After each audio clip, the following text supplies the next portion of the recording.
But one thing I think that's really important to consider is what are the incentives facing city leaders and decision makers? And what does it take for a mayor to try something innovative, try something new? And how can some of these new approaches that may be not quite proven be somewhat de-risked so that we see more innovation and more new approaches that can help bring that future there? Just very curious about your perspective, having been there and been in those shoes. A lot of us are familiar with the notion that when any new administration comes into being, whether it's at a county level or city or state or national, there's a certain amount of political capital, right? We understand that there's certain political things, certain amount of capital you have to get difficult things done, and you can use up that political capital. By way of metaphor, I think there's a certain amount of innovation capital that every mayor has. And I think as a people, we give our mayors a little more room to maneuver and to experiment than we do other levels of government, but not much.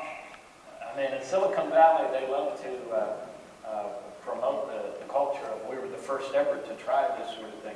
Well, if you're the first ever to try something and it fails in government, that can be a capital offense.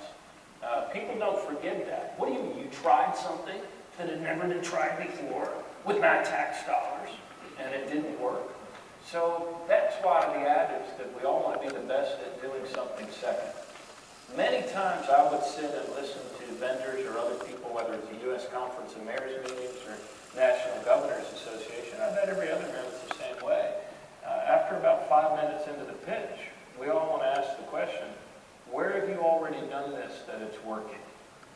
And who can I talk to who's actually in government who can tell me whether it's working or whether you say it's working? I find that a few groups of people are best at learning from one another and don't take direction from others very easily. One is police officers, the other group is teachers, and the third group is mayors.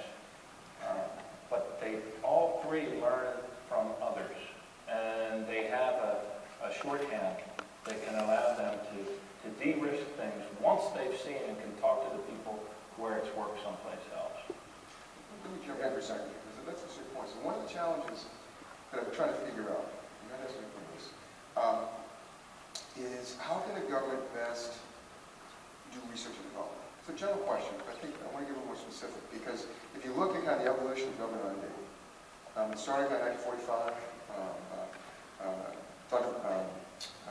President Bush wrote a paper for President Roosevelt. He said, look, the president asked for a paper on how to continue the defense industry, keep the lead after World War II technology.